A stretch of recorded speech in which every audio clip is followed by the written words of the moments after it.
سود خوروں کے لیے آخرت میں بھی اللہ رب العالمین نے عذاب رکھا ہے۔ اللہ رب العالمین فرماتے ہیں الذین یأکلون الربا لا یقومون الا کما یقوم الذی یتخبطہ الشیطان من المس، کہ جو لوگ سود کھاتے ہیں قیامت کے دن وہ ایسے کھڑے ہوں گے جیسے شیطان نے ان کو چھو کر پاگل بنا دیا ہو۔ اور یہ کس لیے ہوگا؟ ذالک بانہم قالوا انما البیع مثل الربا، یہ اس لیے ہوگا کہ وہ دنیا میں کہا کرتے تھے کہ یہ جو سود ہے یہ خرید و فروخت کی طرح ہی ہے، یعنی جس طرح خرید و فروخت سے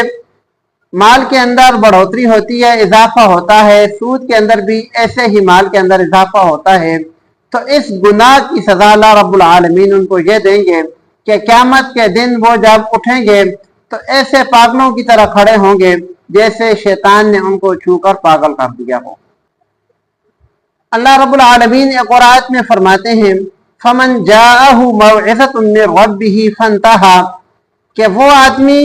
جس کے پاس سود کے بارے میں معلومات پہنچ گئیں، سود کے بارے میں جس کو معلوم ہو گیا کہ سود حرام ہے، اللہ کا حکم اس کو معلوم ہوا،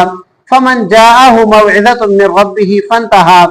اور پھر وہ سود کھانے سے رک گیا، فَلَهُ مَا سَلَفَ، تو اس نے جو سود لے لیا ہے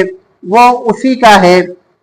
یہ آیت اس وقت نازل ہوئی تھی جب سود کو اللہ رب العالمین نے حرام قرار دیا تھا،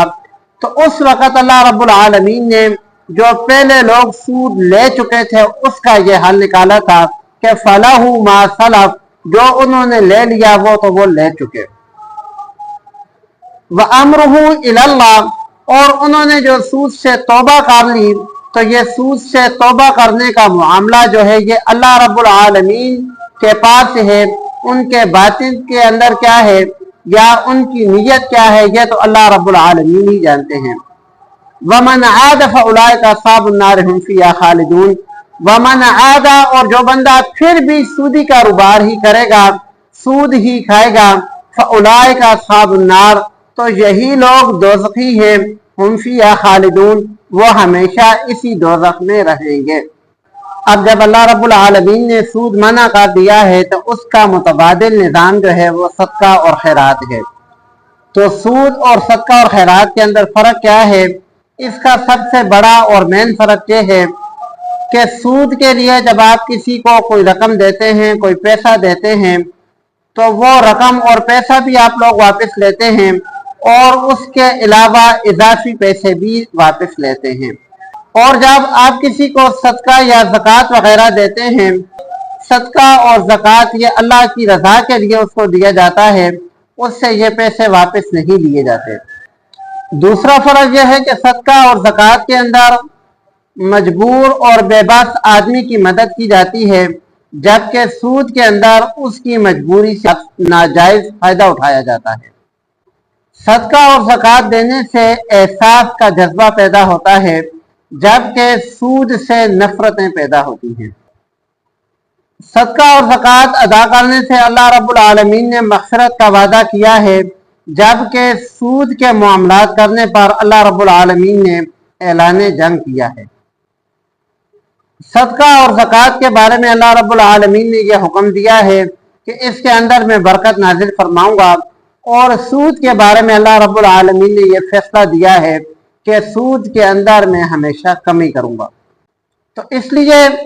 میرے بھائیوں جتنا ممکن ہو اپنی سطح پر، محلے کی سطح پر، جہاں آپ کا بس چلتا ہے یا جہاں تک آپ کی آواز پہنچتی ہے،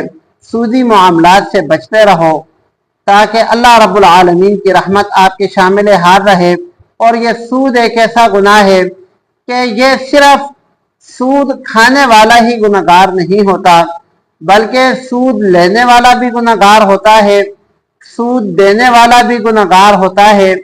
سود کے اوپر گواہ بننے والا بھی گناہگار ہوتا ہے، اور سود کا حساب کتاب رکھنے والا یا سود کا حساب کتاب لکھنے والا